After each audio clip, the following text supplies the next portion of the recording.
कल के मैच पे बात करते हैं। अगर बारिश हो गई तो क्या होगा दोस्तों? अगर कल बारिश हुई नेपाल के मैच में और पूरा दिन मतलब बारिश हो गई और मैच ही नहीं हुआ तो रिजर्व डे है, तो अगले दिन मैच हो जाएगा। अगर अगले दिन पूरा ही दिन बारिश हो गई तो फिर Nepal on the basis of ranking Nepal is ahead, UAE से आगे चल रहा है और ऊपर से नेपाल ने एक भी मैच नहीं हारा इस एसीसी प्रीमियर कप में, तो ट्रॉफी नेपाल को मिल जाएगी।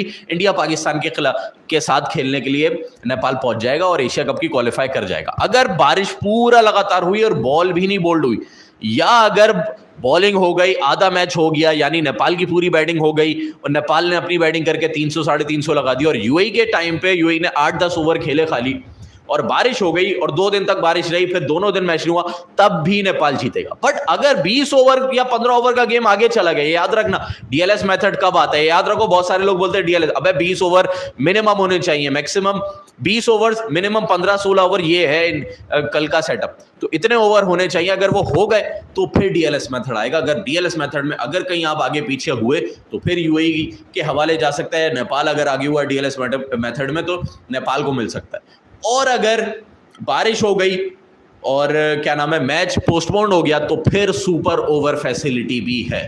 अगर 3 बजे तक बारिश रुक गई, कि बारिश हुई बहुत और 3 बजे बारिश रुक गई, 5 बजे से पहले पहले बारिश खत्म हो जानी चाहिए। और बहुत बड़ी न्यूज़ ये दे दूं, बिग 2 सुपर सोपर्स आ चुके हैं जो ग्राउंड पूरा साफ कर रहे हैं। Heads off to ground staff, बहुत हार्ड वर्क कर रहा है वो। और मुल्तानी स्टेडियम वाला भी सुपर सुपर यहाँ पे आ गया है, तो दोनों सुपर सुपर आके तबाहकुन यहाँ पे सफाई हो रही है। तो अगर बारिश हो गई तो मुझे नहीं लगता मैच कॉल्ड आउट होगा, या तो सुपर ओवर पे डिसाइड होगा या फिर मैच हो जाएगा, क्योंकि दोनों सुपर सुपर, आपको पता है सुपर सुपर फैसिलिटी ये है 1 घंटे के अंदर अंदर पानी को वो आगे पीछे कर देता है 1 घंटे के अंदर अंदर। तो जब दोनों होंगे तो फटाफट काम होगा। बट अगर बारिश हल्की हल्की हुई तो ये फायदा है, अगर लगातार हो गई और 3 बजे रुक गई, याद रखो 3 बजे रुक गई, 5 बजे से पहले पहले हमें मैच खत्म करना है, तो 3 बजे रुक गई और फिर बाकी के 4-5 तक बारिश नहीं हुई तो हम सुपर ओवर करा सकते हैं। यानी अगर सुपर ओवर हुआ, पहला सुपर ओवर हुआ, वो भी ड्रॉ हो गया, मतलब समझो नेपाल ने 16 रन किए, यूएई ने भी 16 कर दिया, ड्रॉ। फिर उसके बाद एक और सुपर ओवर होगा, एक और सुपर ओवर, मतलब 2 सुपर ओवर हमारे पास हैं। तो अगर एक और सुपर ओवर हुआ, वो भी ड्रॉ हो गया, मतलब 10 रन किए, उसने भी 10 रन, फिर नेपाल जीत जाएगा। फिर ऐसा कोई इशू नहीं है कि जैसा लास्ट टाइम हुआ था कि बाउंड्री काउंट और ये वे नहीं है।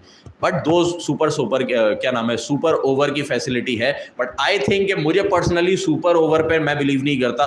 सुपर ओवर 50 ओवर में आई डोंट थिंक सो कि सुपर ओवर में हमें बिलीव करना चाहिए, क्योंकि एक ओवर में भाई कोई भी टीम जीत जाती है, किसी का भी पलड़ा भारी हो सकता है। और सिर्फ क्या होता है सुपर ओवर में 3 विकेट्स होती है। अगर आपका ओपनर आउट हो गया, शॉट मारते क्योंकि आपको छक्का मारना है, आप आउट हो गए, 2 विकेटें बची, वो भी आउट हो गया, तो भाई 2-3 रन पे गेम पैक हो जाता है मेरे भाई, तो फिर दूसरी टीम आराम से जीत जाती है। तो ये बहुत बड़ा डिसएडवांटेज है। तो कोई अच्छी टीम भी on a given day super over में काम नहीं कर सकी तो मसला हो जाता है। सो ये मैं यही कहूंगा कि सुपर ओवर पे गेम ना आ जाए, या तो नेपाल जीते या पूरा दिन बारिश हो जाए, हम क्वालिफाई कर जाएंगे, हमारे ये सीन है। तो ये याद रखना, जितने लोग पूछ रहे थे, सुपर ओवर भी है, अब सुपर सोपर्स भी आ चुके हैं 2-2, तो बारिश का कोई डर नहीं। अगर दोनों दिन बारिश हुई तो नेपाल जीतेगा। याद रखो नेपाल कब जीतेगा, जब दोनों दिन बारिश हुई। लेकिन अगर 3 बजे बारिश रुक गई तो सुपर ओवर हो जाएगा, फिर नेपाल को थोड़ा सा, मुझे फिर मैं बोलूंगा, फिर आप 50-50 बात करोगे। अगर पूरा गेम होता है 1 ओवर में तो कुछ भी हो जाता है, असल गेम आपके स्किल्स पता लगते हैं 50 ओवर में। 50 ओवर का गेम होता है तो नेपाल इज अहेड।